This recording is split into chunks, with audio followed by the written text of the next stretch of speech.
Welcome to Gimp version 3.08, the absolute beginner tutorial.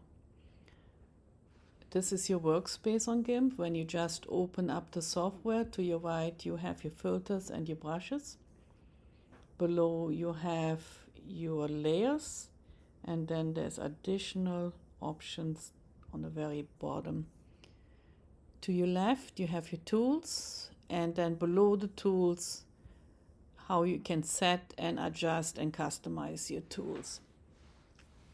On the top you will have additional tools like where you do the color balance and prep your file.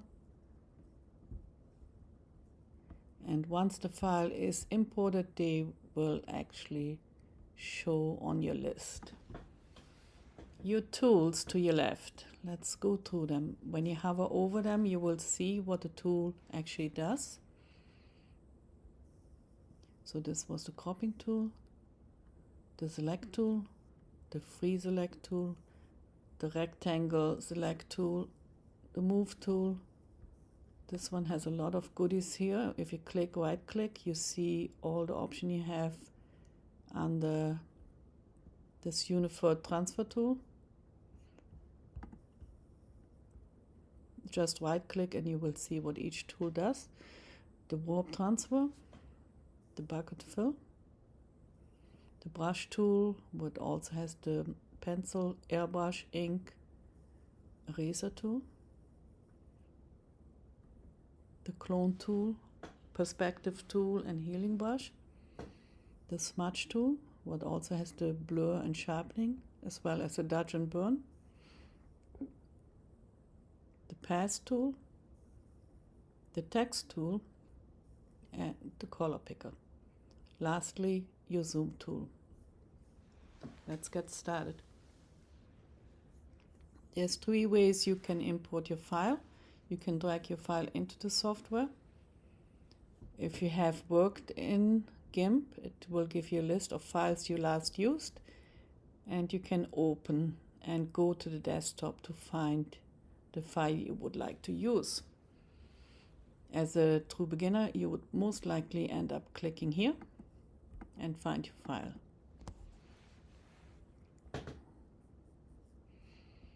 This is a file I want to use. If you have other places, you might keep your files under pictures, then you would select the folder first and go there. I want to use this file on top. I will click OK. And here again will be this window popping up to your left, asking you if you want to do any changes. I want to keep what I have, and I click keep, and my file opens. First thing I want to do is make a copy of my JPEG file. Now, why would I want to do that? I will rename up here. I will rename my file. Maybe I say dupe. And I will pick down here my file type. And I want to pick a TIFF file because TIFF files are universally recognized in most all image editing software. And I do export. It will give me again the question if I want to change anything. I will just keep my settings, say export, and I have a TIFF file. I will go ahead and open that TIFF file. It is right here. And open. I get to, again, the colored question. I say keep again, and we have the second file open. The reason you want to make a TIFF file or any kind of other file, if you work in a JPEG and resave a JPEG, every time you resave a JPEG, you lose information, color information, data, and with time your file will degrade. You want to keep your original file, what you do not edit, and then edit a copy. So you always have that one pristine file. If you want to furthermore work safely, you can make a duplicate of your layer. You go up here on the top, click layer, pull down, and here's duplicate layer. And now you have two layers here, and you just work in that one layer. Leave the second one alone.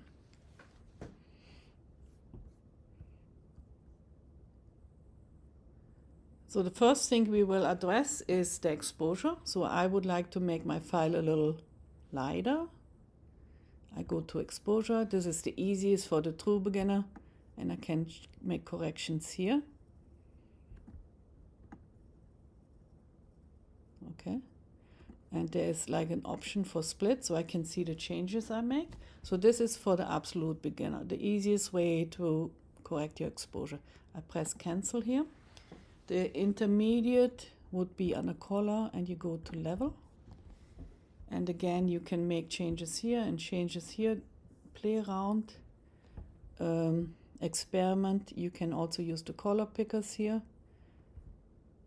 So first I might brighten my highlights, move them closer to my histogram, bring my shadows a little down here, and then lighten my midtones. I can do the split again to see where I come from, if I liked it. So that gave me a little more control than the exposure. So that would be the intermediate. So let's go to my favorite version, how I like to edit my exposure. And this is the curves. It takes a little getting used to. Spend a little time, explore and get comfortable. So again, here's your highlights. There's the shadow midtones. I'm looking at my histogram. And I want my midtones to be a little brighter. So I might work here where that dip is and bring my midtones up. Now, these highlights are very strong, so I want to bring them down. So I look again, where is my area? There's really not a lot of information here. I might pick about a midpoint and darken my highlights a little bit. So that brought them down quite a bit. And here is where I deal with my shadows. If I wanted to make the shadows a little stronger, I can darken them. I think I want to pull out a little more in the midtones, and I would push a little more there. Okay, now overall I like the exposure. This takes something getting used to. It's like a little S-curve, and I only use about 3 extra anchor points besides my highlight anchor, what comes by default, and my shadow anchor. So I only have 1, 2, 3, and I keep it by that. I really never ever use more than that. I have enough control with just these 3. And once I like everything, you can look at the split again. I press OK. And here I have the general exposure. I'm pretty happy with it. So where do we get next from here? I might decide I want to crop my image. So I go on my crop tool. I right click and I can pull a box around my image. I pick a composition I might like. Here I have more control.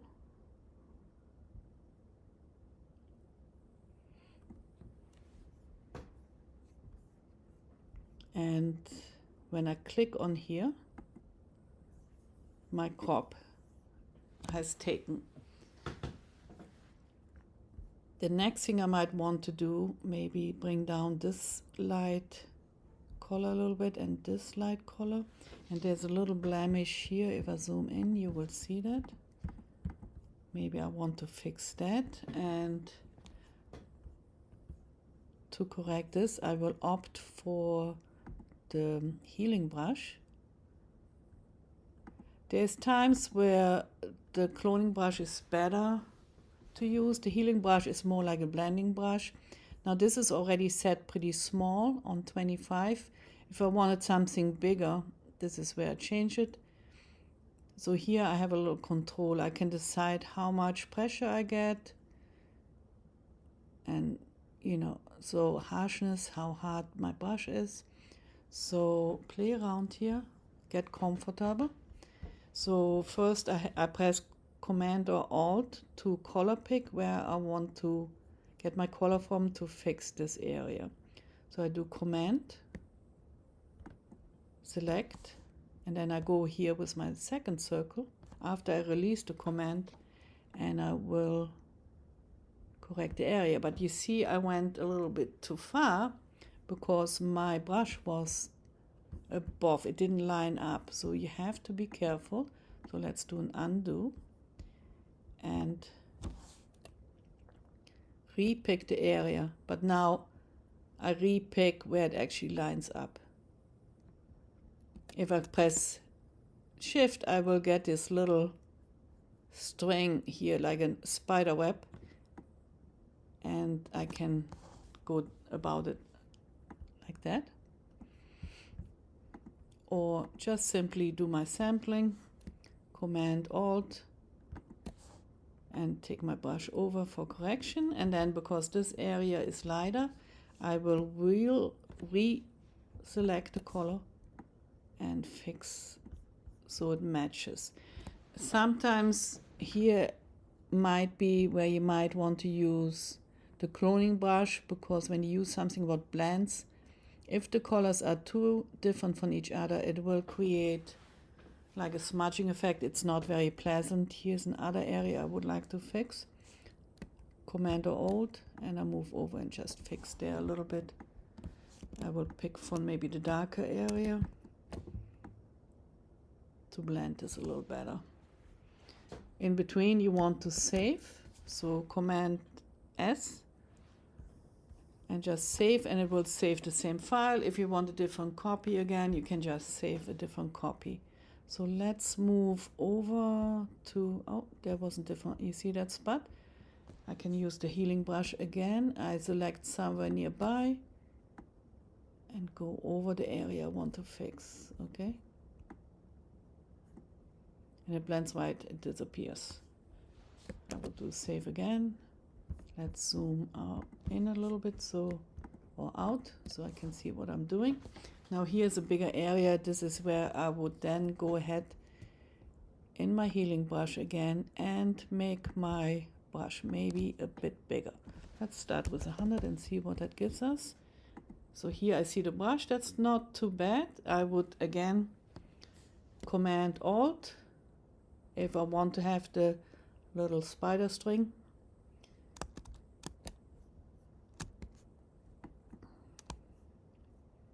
I keep the Shift key down, and every time I do the Shift key, it will sample from a different area and bring down that white, what seems a little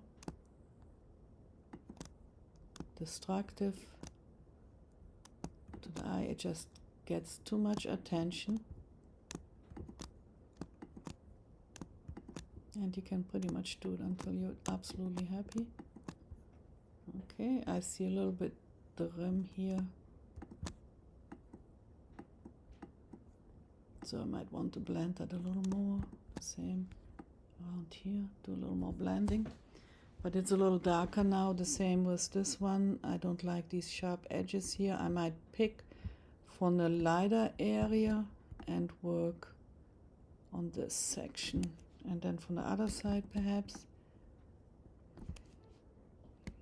and blend that way.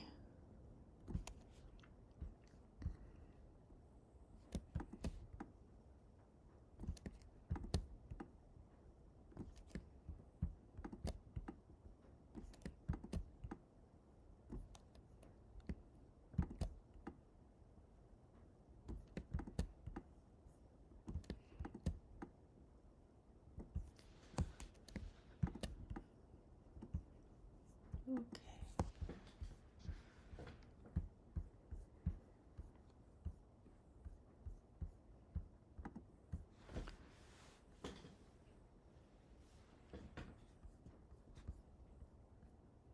Now that, let's say I consider my finish, I could keep picking on this image, but I did a little bit the healing brush, the copying. I could go sharpen it. I can go with this smudging tool, and let me just purposely do the smudging tool. And if I have an area where I feel could be a little smoother, I could just use my smudging tool.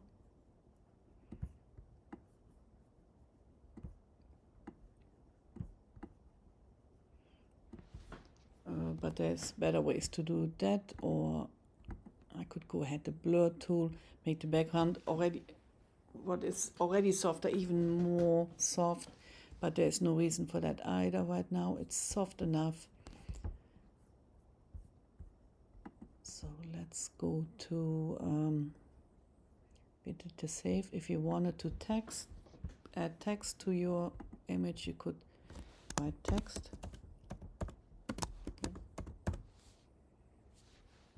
Okay, so if you don't like that, you can also take here, you have your layer, and you can just delete your layer or turn it off.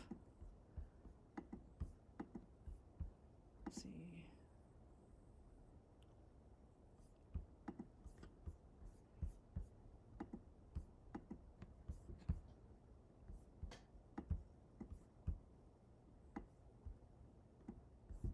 Remove the layer if I don't need it. In between I will save. And now we have the absolute basic editing. You can, like I said, depending on your image, you can go in color correction, you can do color balance.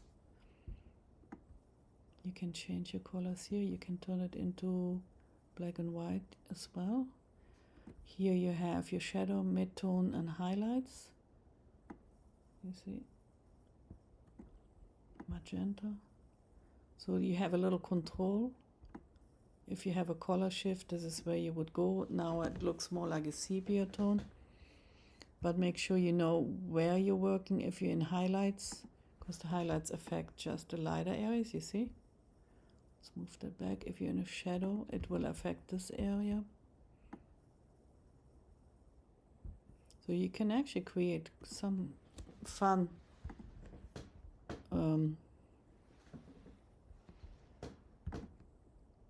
effects in here. Here's the color temperature. Let's see if it was too warm or too cool. You can do again the slider here, make it a little more cozy looking.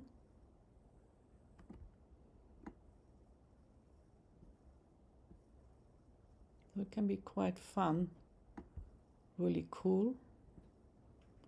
Let's see what happens if we move them all. Not too good. So just have fun with these tools.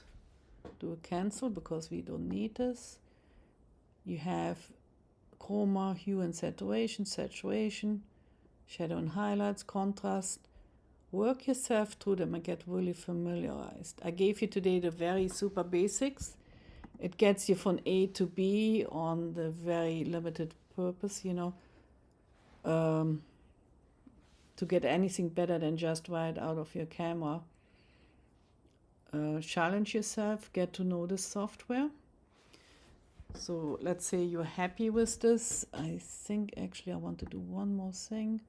Let's go under highlights and contrast. So I want to maybe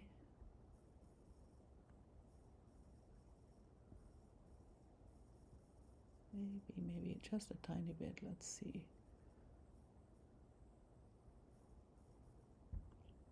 Maybe like that.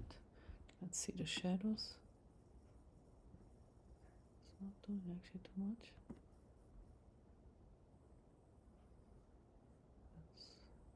I guess it's pretty close to what it should be. Ah, there we go. It's the white point adjustment gave me a little bit of the kick in the background. Here's a radius, so you can decide how much the radius is supposed to be.